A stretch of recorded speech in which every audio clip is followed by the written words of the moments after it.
ನಮಸ್ಕಾರ ಎಲ್ಲ ರೈತ ಬಂಧುವರಿಗೂ. ವಿಡಿಯೋ ನೋಡೋ ಪ್ರತಿಯೊಬ್ಬ ರೈತರು ನಮ್ಮ ಪುಟ್ಟ ರೈತ ಬಂಧು ಯೂಟ್ಯೂಬನ್ನು ಫೇಸ್ಬುಕ್ ಚಾನಲ್ನು ದಯವಿಟ್ಟು ಎಲ್ಲರೂ ಫಾಲೋ ಮಾಡಿ. ನೀವು ಫಾಲೋ ಮಾಡಿ ಲೈಕ್ ಮಾಡೋದ್ರಿಂದ ನನಗೆ ತುಂಬ ಬೂಸ್ಟ್ ಆಗುತ್ತೆ. ಇನ್ನಷ್ಟು ವೀಡಿಯೋಸ್ ಮಾಡಿ ನಿಮ್ಮ ಅನುಕೂಲವಾಗಿ ನಾವು ವೀಡಿಯೋಸ್ ಮಾಡಿ ಅಪ್ಲೋಡ್ ಮಾಡ್ತಾ ಇರ್ತೀವಿ. ಆದಷ್ಟು ಎಲ್ಲ ರೈತರಿಗೂ ಈ ವಿಡಿಯೋ ಶೇರ್ ಮಾಡಿ. ಚಾನಲ್ನ ಸಬ್ಸ್ಕ್ರೈಬ್ ಮಾಡ್ಕೊಳ್ಳಿ. ಆದಷ್ಟು ಚಾನಲ್ ಸಬ್ಸ್ಕ್ರೈಬ್ ಮಾಡ್ಕೊಳ್ಳಿ. ದಯವಿಟ್ಟು ಫಾಲೋ ಮಾಡ್ತಾಯಿರಿ. ಹಾಗೆ ನಿಮ್ಮ ಅನಿಸಿಕೆಯನ್ನು ಕಮೆಂಟ್ ಮಾಡಿ. ಫೆಬ್ರವರಿ ತಿಂಗಳಲ್ಲಿ ಟೊಮೊಟೊ ಬೆಲೆ ಏನಾಗ್ಬೋದು ಅಂತ ರೈತರು ನೀವು ಕಾಮೆಂಟ್ ಮಾಡಿ. ಅಂದಾಜು ನಿಮ್ಮ ಅನಿಸಿಕೆ ನೋಡೋಣ ಏನಾಗ್ಬೋದು ಅಂತ. ಅದಕ್ಕಾಗಿ ನಿಮ್ಮ ಅನಿಸಿಕೆ ಏನಿರುತ್ತೆ ಅಂತ ಕಾಮೆಂಟ್ ಮಾಡಿ. ಈ ರೇಟ್ ಇರ್ಬೋದು ಮೇ ಬಿ ಅಂತ. ನಾನು ಎಷ್ಟು ಕಾಮೆಂಟ್ ಬರ್ತದೋ ನಾವು ಮತ್ತೆ ಒಂದು ವೀಡಿಯೋ ಮಾಡಿ ಅಪ್ಲೋಡ್ ಮಾಡ್ತೀವಿ ಈ ರೇಟ್ ಆಗ್ಬೋದು ಅಂತ. ಮತ್ತು ಇನ್ನೊಂದು ವಿಚಾರ ಅಂದರೆ, ನಾವು ಎಲ್ಲರೂ ಗೊತ್ತಿರೋದೆ ಜನವರಿ ಮಂತ್ಲಿ ಒಂದು ವೀಡಿಯೋ ಮಾಡ್ತೀವಿ.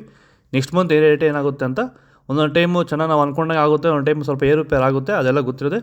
ನೆಗೆಟಿವ್ ಕಾಮೆಂಟ್ಸು ಪಾಸಿಟಿವ್ ಕಾಮೆಂಟ್ಸ್ ಬರ್ತಾ ಇದ್ದಾವೆ. ನೀವು ವೀಡಿಯೋಸ್ ಮಾಡಬೇಡಿ ಅಂತ ಸುಮಾರು ಹೇಳ್ತಾರೆ. ಕೆಲವರು ಅದರಲ್ಲಿ 80% 90% ಜನ ವೀಡಿಯೋಸ್ ಮಾಡಿ ಅಂತ ಹೇಳ್ತಾರೆ. ಒಂದಿಲ್ಲ 10% ಜನ ನೀವು ವೀಡಿಯೋಸ್ ಮಾಡೋದ್ರಿಂದ ಯೂಸ್ ಇಲ್ಲ ಅದು ಇದೆಲ್ಲ ಹೇಳ್ತಾರೆ. ಅದ್ರ ಬಗ್ಗೆ ತಲೆ ಕೆಡಿಸ್ಕೊಳಕ್ಕಾಗಲ್ಲ. ಯಾಕಂದರೆ ನಮಗೆ ಮೆಜಾರಿಟಿ ಇರೋದು 80% 90% ಗಂಟ ವೀಡಿಯೋಸ್ ಮಾಡಿ ಅಂತ ನಮಗೆ ಕಾಮೆಂಟ್ಸ್ ಬರೋದು. ಅದಕ್ಕಾಗಿ ನಾವು ವೀಡಿಯೋಸ್ ಮಾಡಿ ಅಪ್ಲೋಡ್ ಮಾಡ್ತೀವಿ. ಮತ್ತು ಈಗ ಫೆಬ್ರವರಿ ತಿಂಗಳ ಟೊಮೊಟೊ ಬೆಲೆ ಏನಾಗುತ್ತೆ ಅನ್ನೋ ಬಗ್ಗೆ ವಿಡಿಯೋ ಮಾಡಬೇಕು. ಕ್ವಶನ್ಸ್ ಮಾಡಿ ನೀವು. ಈ ಕ್ವಶನ್ಸ್ನಲ್ಲಿ ಕೇಳಿ, ನೀವು ಪ್ರಕಾಶ್ ಹತ್ರ ಅಂತ ಕೇಳಿ ಕ್ವಶನ್ ಮಾಡಿ. ಅದೇ ಕ್ವಶನ್ ನಾವು ಇಲ್ಲಿ ರೈಸ್ ಮಾಡ್ತೀವಿ. ಆದಷ್ಟು ನೀವು ಕೇಳೋ ಕ್ವಶನ್ಸನ್ನು ನಾವು ಟ್ರೈ ಮಾಡ್ತೀವಿ. ಇಲ್ಲಾಂದರೆ ನಮಗೆ ಓನಾಗಿ ನಮಗೆ ಮಾಮೂಲಿ ಜನರಲ್ಲ ಯಾವಾಗ ಹಿಂಗೆ ಮಾಡ್ತೀವೋ ಅದೇ ಥರ ವೀಡಿಯೋಸ್ ಮಾಡ್ತೀವಿ.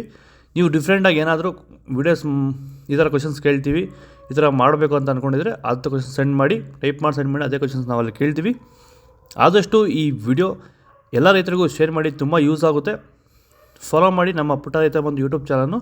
ನನ್ನ ಅನಿಸಿಕೆ ಏನಪ್ಪ ಅಂದರೆ, ಫೆಬ್ರವರಿ ತಿಂಗಳಲ್ಲಿ ಆಲ್ಮೋಸ್ಟು ಇದೇ ರೇಟೇ ಇರುತ್ತೆ. ಇವಾಗ ಏನು ರೇಟ್ ನಡೀತಿದೆಯೋ 200 300 400 ರೂಪಾಯಿ ಹೊರಗಡೆ ಇದೇ ರೇಟೇ ಇರುತ್ತೆ ಅಂತ ನನ್ನ ಅನಿಸಿಕೆ ಇದೆ. ಅದು ಕ್ಲಾರಿಟಿ ಇಲ್ಲ, ಇದೇ ಫಿಕ್ಸ್ ಆಗುತ್ತೆ ಅಂತ ಅಂದ್ಕೊಬೇಡಿ. ಇದೇ ಈ ರೇಟ್ ಇರ್ಬೋದು ಮೇ ಬಿ ಅಂದ್ಕೊಂಡಿದ್ದೀನಿ ಅಷ್ಟೇ. ಅಷ್ಟು ಬಿಟ್ಟರೆ ಬೇರೆ ಏನಿಲ್ಲ. ಮತ್ತು ಫೋನ್ ಮಾಡಿ ನೀವು ಅದು ರೇಟ್ ಹೇಳಿದ್ರಲ್ಲ ಮತ್ತು ರೇಟ್ ಇಲ್ಲ ಅಂತ ನಮ್ಮನ್ನು ಕೇಳೋ ಅವಶ್ಯಕತೆ ಇರೋಲ್ಲ. ಯಾಕಂದರೆ ನಾವು ಅಂದಾಜು ಮೇಲೆ ಹೇಳ್ತೀವಿ ಅಷ್ಟೇ. ಯಾರೇನು ದೇವ್ರಿಗೆಲ್ಲ ಅಂದಾಜು ಮೇಲೆ ಈ ಥರ ಇರುತ್ತೆ ಅಂತ ಹೇಳ್ತಾ ಇದ್ದೀವಿ. ನೋಡಿ, ನಿಮ್ಮ ಅನಿಸಿಕೆ ನಿಮಗೆ ಏನು ಅನಿಸುತ್ತೋ ಕಮೆಂಟ್ ಮಾಡಿ. ನನಗೆ ಅನಿಸಿದ್ದು ಹೇಳ್ತಾ ಇದ್ದೀನಿ. ಎಲ್ಲ ರೈತರಿಗೂ ಈ ವಿಡಿಯೋ ಶೇರ್ ಮಾಡಿ. ಫೆಬ್ರವರಿ ತಿಂಗಳ ಟೊಮೊಟೊ ಬೆಲೆ ಏನಾಗುತ್ತೆ ಅನ್ನೋದ್ರ ಬಗ್ಗೆ ವಿಡಿಯೋ ಮಾಡ್ತಾಯಿದ್ದೀನಿ. ಕಮೆಂಟ್ಸ್ ಮಾಡಿ. ಮತ್ತು ನಿಮ್ಮ ಅನಿಸಿಕೆಯನ್ನು ಕಮೆಂಟ್ ಮಾಡಿ ಈ ವಿಡಿಯೋ ಕೆಳಗಡೆ. ಆದಷ್ಟು ಈ ವಿಡಿಯೋ ಎಲ್ಲ ರೈತರಿಗೂ ಶೇರ್ ಮಾಡಿ. ನಮ್ಮ ಪುಟ್ಟ ರೈತ ಬಂದು ಯೂಟ್ಯೂಬನ್ನು ಫೇಸ್ಬುಕ್ ಚಾನಲ್ ಎರಡೂ ಫಾಲೋ ಮಾಡಿ. ನನಗೆ ಸಪೋರ್ಟ್ ಮಾಡಿ. ಜೈ ಜವಾನ್ ಜೈ ಕಿಸಾನ್. ಆದಷ್ಟು ಈ ವಿಡಿಯೋಗೆ ಎಲ್ಲ ಲೈಕ್ ಮಾಡಿ. ಜೈ ಜವಾನ್ ಜೈ ಕಿಸಾನ್ ಫಾಲೋ